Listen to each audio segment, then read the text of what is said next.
Puka Nacua, mentioned him earlier. He's having one of the great seasons for a rookie receiver that any have ever had. There was an item last night from NFL Research. Nacua is the first receiver in the Super Bowl era with 4 150-yard-plus receiving games. More than Jamar Chase, who had 3, more than Randy Moss, who had 4. He's got more receiving yards now than Randy Moss had in all of 1998. Now, Moss had 17 touchdowns, which was one of the reasons why he was so spectacular. But more receiving yards, grinding it out and grinding it out.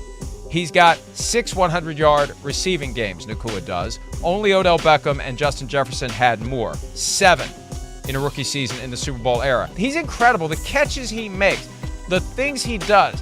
He's 6'2". They kept mentioning that last night, and it's important because it adds to his arsenal. He's big, he's fast, he's strong. He is a difference maker, and he's proven that he's one of the best players in the NFL at any position in 1 year. Amazing. Last pick in round 5, 20th receiver taken. What he's done. And it makes you wonder what these other folks were thinking. He's outstanding. You guys have seen it week in and week out. You know, you talk about that balance. You can't have the balance if you don't have receivers that are willing to dig out support and do some of the things that he does.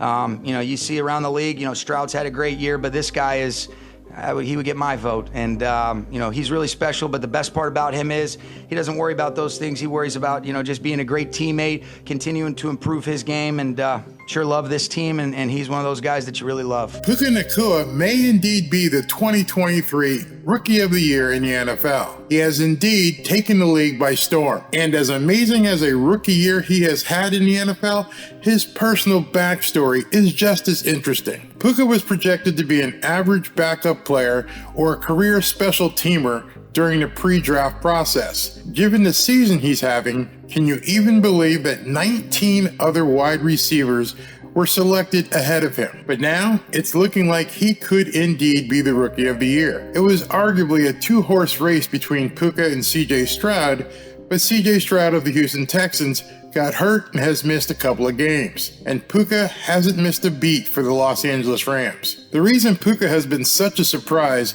is that he had such a bad showing at the NFL Combine, and nobody had any idea of the success he would reach with the Los Angeles Rams. But we'll get to that Combine stuff in just a bit. But first, let's just dive into getting to know who Puka Nacua really is. And by the way, Puka isn't even his real name. Puka is a Samoan word that means fat and chubby. He was dubbed Puka because he was a rather chubby baby. His real name is Makea. He's been known as Puka all his life. Here, he speaks about his Samoan heritage.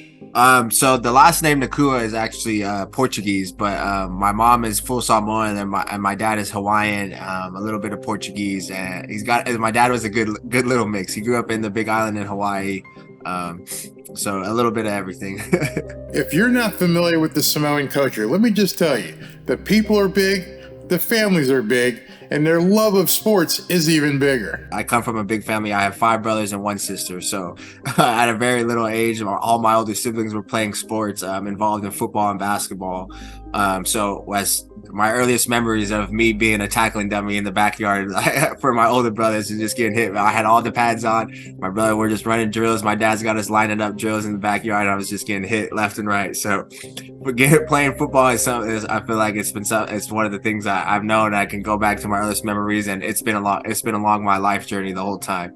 So how did Puka get introduced to the game of football? And when you find this out, you're probably going to be completely surprised at his original position when he began playing football. It came from watching my older brothers and my love for the game of football, and from my dad. He was my first football coach. My older brother Samson was the starting quarterback for our team, and I played like left tackle. I'm 3 years younger than my older brother Samson, so all these guys are a lot bigger than me. So the odds-on favorite for the NFL Rookie of the Year, a top-tier wide receiver, started off playing left tackle. My dad and older brother were the head coach. They set me up. They're trying to make sure that my older brother, the quarterback, was trying to be protected. But I wouldn't say I did my best job. I wouldn't say I was the best left tackle out there. But it made it so fun that whether I got pancaked or I did block somebody, I saw my brother in the end zone, and that filled me up with so much excitement and joy. Like the kid, whether he was laying on top of me saying, "You stink," I was like, "Hey, my brother's in the end zone, so why am I mad?" But as he grew, he found his position as a wide receiver. Right before going into high school, it was my first time kind of playing receiver. I hit a little bit of a growth spurt and probably got close to around 6 foot.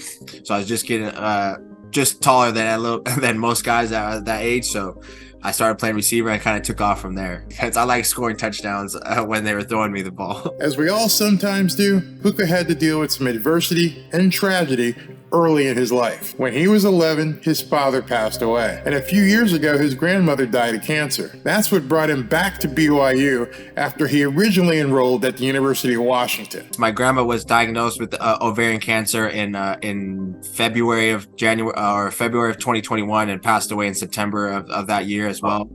So that was kind of the main reason for me being able to be home and transfer back home to be closer to my mom. And my father had passed away when I was a young kid in Las Vegas. So family's always been super big to me because of my culture, but due to the life circumstances, like being close to my family, the opportunity presented itself, and luckily it worked out well for me. His heart was racing so fast. The medications they were trying to give him to slow down his heart rate wasn't working, so they felt like inducing a coma to help.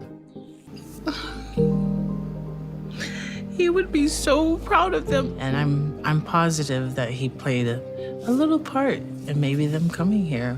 But then I also had the dream come true, literally like a movie. I got to play this on the same field as my older brother. My older brother from the University of Utah transferred back to play. Both of us to be close to home, but we got to play together. He plays wide receiver. So when I looked out there and I looked to my right, I'm saying, "Ref, I'm on the ball," and then my older brother's out there saying, "He's off the ball right behind me." It's just like we were in the backyard all over again. It was a dream come true. And I believe that his showing at the Combine and at Pro Days is where all his troubles began. He ran the 40-yard dash in only 4.57 seconds. For perspective, his time was slower than 33 other wide receivers. And then NFL Next Gen Stats gave him an athleticism score of just 53. FYI, the lowest possible score you can get on athleticism through Next Gen Stats is a 50, and he only scored a 53. If you get a score in the low 50s, you're considered a below average prospect. In fact, his score was so low, only 3 other wide receivers scored below him. But all that meant was he had to be happy if he got drafted and then work his ass off in camp once he did get drafted to prove himself to his new team. But in the 5th round of the NFL draft, he got the call. With the final pick in the 5th round of the NFL draft, the Rams selected Puka Nacua, making him the 20th wide receiver selected. Well, he made the team, and no one could have predicted what would happen next. In his first NFL game, Puka had 10 catches for 119 yards, but that was just him getting warmed up. The following week, in his second NFL game, Puka broke the record for most catches in a single game by a rookie with 15 and totaled 147 receiving yards versus an extremely talented 49ers defense. Puka became the first player in NFL history to record more than 10 catches and 100 yards in his first 2 games. And the rest, as they say, is history. But one more thing.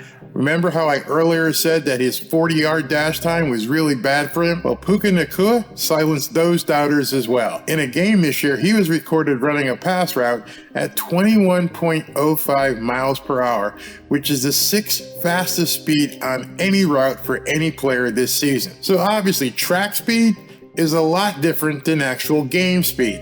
Oftentimes, 40-yard dash times clocked at a combine are not indicative of what can happen on the field. Puka Nacua has shown that he belongs in the NFL and that he can succeed in the NFL. And he certainly knows that his dad instilled a passion for success that he continues to exemplify to this very day. Being able to just teach his kids, the sport, instilling in them that fire and passion to play to win and to give it your best. And Puka, with his strong Samoan heritage, understands that he's truly blessed. I'm blessed to be where I am. I'm grateful for the people around me and in this facility for believing in me.